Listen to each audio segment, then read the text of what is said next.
Shalom Uvracha. Il y a plus de 240 ans, l'Admour Hazaken, on appelle le Baal HaTanya, un grand tzaddik qui deviendra plus tard le premier maître de la Chassidut Chabad, a décidé d'aller voir, rencontrer, écouter, entendre le Maguid de Mezrich afin de se rapprocher et de s'attacher à ses enseignements. En quittant le Maguid de Mezrich, l'Admour Hazaken monta sur la calèche et là, le cocher prit son fouet et donna un coup sur le cheval et partit prendre sa destination.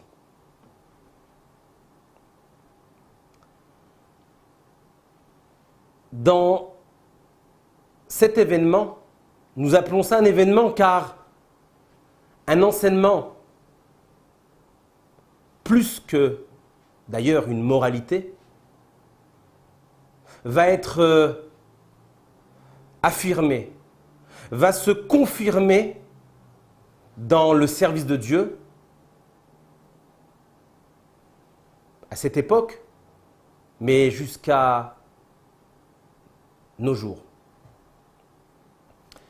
Il y avait là-bas, se trouvait au moment où le cocher fit signe par son fouet de faire démarrer la calèche, se trouvait Rabbi Avraham, qu'on appelait Amalar, l'ange. Qui était cet homme?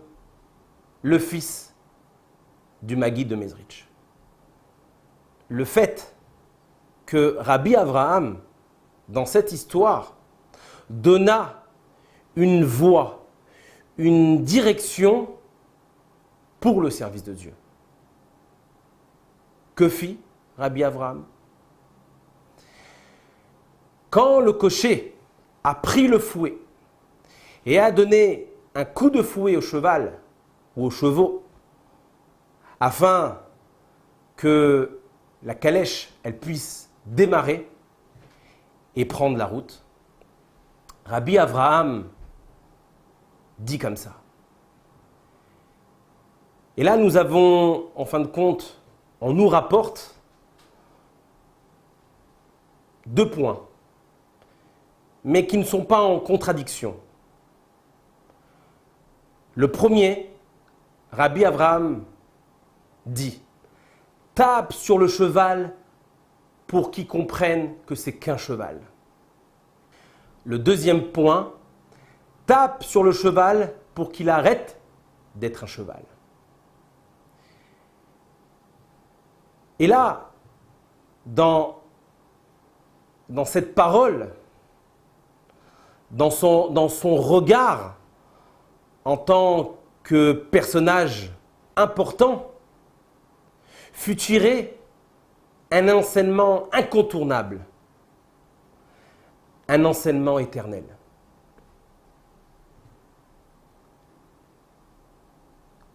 On veut nous dire que un juif, en lui, porte 2 axes qui enregistrent ses pensées, ses paroles et ses actions, ou du moins participent à la vie d'un homme. Quels sont ces axes? Quels sont ces 2 axes qui sont en l'homme? C'est l'âme animale et l'âme divine. L'âme animale qui est portée que sur le matériel, les envies, les désirs, les plaisirs. L'âme divine qui n'est que spirituelle, une partie de Dieu véritablement.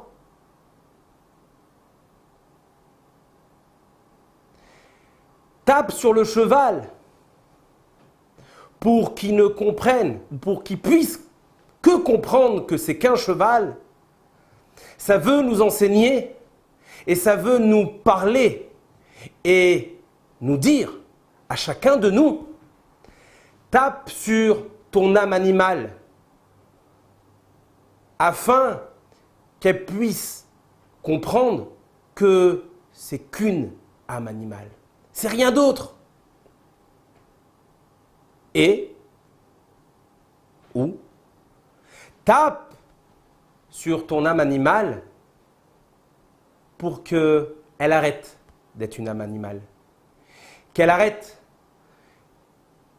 toutes ces avances qu'elle murmure à l'oreille de l'homme afin de pouvoir l'écarter du droit chemin.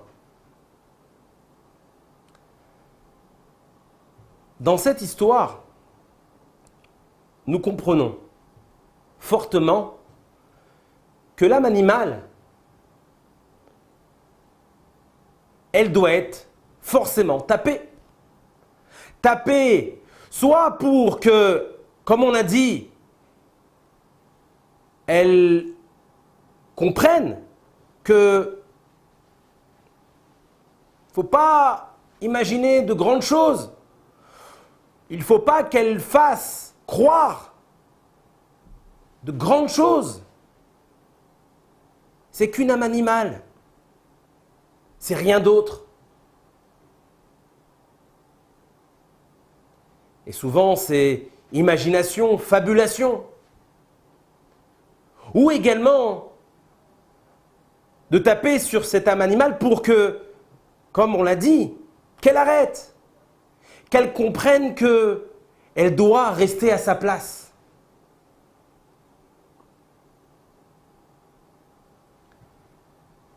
Mais dans cette histoire que nous avons tous bien compris, on s'interroge. Grande est l'interrogation. Ça voudrait dire que pour qu'un homme il puisse rectifier, corriger, transformer, canaliser son âme animale, on est obligé de la taper.